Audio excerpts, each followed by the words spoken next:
बिस्मिल्लाहिर्रहमानिर्रहीम। मैं हनुमान सदीक। हमने 9th क्लास केमिस्ट्री का चैप्टर 1 स्टार्ट किया हुआ है, न्यू सिलेबस 2025। और आज का टॉपिक है हमारा effect of temperature on solubility of solute, यानी सोल्यूट की सॉल्युबिलिटी पर टेम्परेचर का क्या असर होता है। सबसे पहले हम सॉल्युबिलिटी की डेफिनेशन देख लेते हैं। Solubility is defined as the amount of solute which can dissolve in 100 gram of solvent. तो सॉल्युबिलिटी क्या होती है कि ये सल्यूट की वो मकदार है जो 100 ग्राम सॉल्वेंट में डिज़ोल्व होती है और एट अ पार्टिकुलर टेम्परेचर, तो ये सॉल्युबिलिटी कहलाती है। अब सॉल्युबिलिटी में कुछ केसेस बनते हैं कि कुछ सॉल्यूट ऐसे होते हैं कि टेम्परेचर के साथ टेम्परेचर जैसे जैसे बढ़ेगा तो वो उनकी सॉल्युबिलिटी बढ़ेगी। कुछ ऐसे होते हैं कि जब टेम्परेचर बढ़ाया जाए तो उनकी सॉल्युबिलिटी कम होती है, और कुछ सॉल्यूट ऐसे होते हैं कि जब टेम्परेचर बढ़ाया जाएगा तो उनकी सॉल्युबिलिटी पर कोई असर नहीं होता, ना तो सॉल्युबिलिटी बढ़ती है और ना ही सॉल्युबिलिटी कम होती है। तो सबसे पहला केस हमारे पास solubility increase with increase in temperature. तो इसकी एग्जांपल हमारे पास पोटाशियम नाइट्रेट है KNO3, silver nitrate AgNO3, potassium chloride KCl, copper sulphate CuSO4 and sodium nitrate NaNO3। ये ऐसे सोल्यूट हैं कि जब टेम्परेचर को हम इंक्रीज़ करेंगे तो इनकी सोलबिलिटी भी बढ़ेगी, यानी solubility directly proportional to temperature. Second case हमारे पास solubility decrease with increase in temperature, यानी जब टेम्परेचर को बढ़ाएंगे तो उनकी सोलबिलिटी जो है वो कम होगी। तो इस तरह के सोल्यूट में हमारे पास आता है lithium carbonate Li2CO3, calcium chromate CaCrO4 and calcium hydroxide. अब ये जो है ये ऐसे सोल्यूट हैं कि जब हम टेम्परेचर को बढ़ाएंगे इंक्रीज़ करेंगे तो इनकी सॉल्युबिलिटी जो है वो कम होगी, डिक्रीज़ होगी, यानी इनकी जो सॉल्युबिलिटी है वो टेम्परेचर की इन्वर्सली प्रोपोर्शनल होती है। थर्ड केस है हमारे पास solubility not change with increase in temperature, यानी जब टेम्परेचर बढ़ा रहे हैं तो सॉल्युबिलिटी जो है वो ना तो बढ़ेगी ना ही कम होगी, कोई इतना असर नहीं होता उसका। इसकी एग्जांपल हमारे पास NaCl। अब ये NaCl जो है वो ऐसा सोल्यूट है कि टेम्परेचर जब बढ़ाया जाएगा तो इसकी सॉल्युबिलिटी पर कोई इतना असर नहीं पड़ता। उसके अलावा कुछ केसेस मज़ीद भी हैं जिसमें मिसाल के तौर पर गैसेस हैं।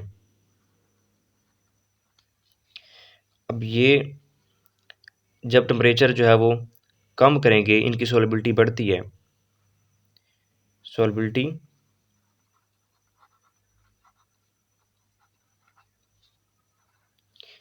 यहाँ पे भी इन्वर्सली प्रोपोर्शनल टू टेम्परेचर। तो सॉल्युबिलिटी जो है वो टेम्परेचर जब कम करेंगे तो सॉल्युबिलिटी बढ़ेगी। इसकी एग्जांपल हमारे पास आती है CO2।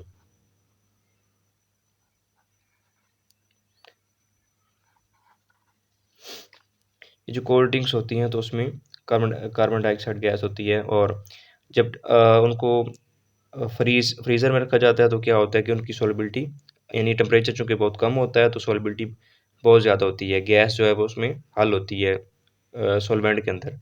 लेकिन अगर उसको जो कोल्ड ड्रिंक्स हैं इनको ओपन एयर में रखा जाए तो उससे क्या होता है कि ये जो CO2 है इसकी सॉल्युबिलिटी कम होना शुरू हो जाती है, यानी टेम्परेचर बाहर चूँकि ज़्यादा है, ज़्यादा टेम्परेचर होने की वजह से सॉल्युबिलिटी कम है, यानी गैस जो है वो सेपरेट हो जाती है सॉल्वेंट से।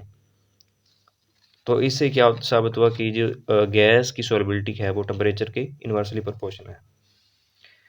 अब हम ग्राफ की मदद से देख लेते हैं कि टेम्परेचर में चेंजिंग के साथ किस तरह जो है वो सोल्यूट की सॉल्युबिलिटी चेंज हो रही है। अब ये हमारे पास एक्स एक्सिस पे हमारे पास टेम्परेचर है और वाई एक्सिस के along gram of solute in 100 gram solvent यानी वाटर। तो हमने डिफरेंट टेम्परेचर पे इनको चेक किया। 0 से 10 के दरमियान जो है वो हमारे पास KCl है, तो इसकी जो सॉल्युबिलिटी है वो यानी 10 डिग्री से ऊपर जैसे-जैसे टेम्परेचर बढ़ेगा तो सॉल्युबिलिटी इसकी बढ़ेगी। उसके बाद 10 से 20 के दरमियान जो है वो पोटेशियम नाइट्रेट की सॉल्युबिलिटी आती है, यानी इतने टेम्परेचर पे इसकी सॉल्युबिलिटी बढ़ेगी। और इसी तरह हमारे पास ये अमोनियम क्लोराइड है, ये 20 से 30 के दरमियान टेम्परेचर होगा तो इसकी सॉल्युबिलिटी बढ़ेगी, यानी टेम्परेचर बढ़ने के साथ-साथ सॉल्युबिलिटी बढ़ेगी।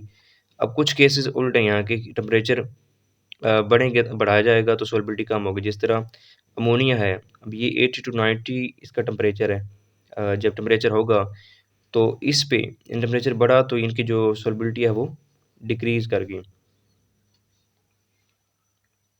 यानी इसके बाद जो है वो पोटेशियम का क्लोराइड KCl है। तो ये टेम्परेचर बढ़ रहा है इस साइड पे एक्सिस के अलोंग, तो सॉल्युबिलिटी इनकी कम हो रही है। अभी सेकंड जो ग्राफ है इसमें हम मज़ीद समझ लेंगे कि अब एक्सिस के अलोंग यहाँ पे भी टेम्परेचर और वाई एक्सिस के along gram of solute in 100 gram of solvent in water. तो इसे हम एक कर्व अचीव करते हैं कि ये जो कर्व है ये डिफरेंट पॉइंट्स हैं, ये डिफरेंट टेम्परेचर जोन है जिसके ऊपर डिफरेंट सोल्यूट की सॉल्युबिलिटी हम शो करवा सकते हैं।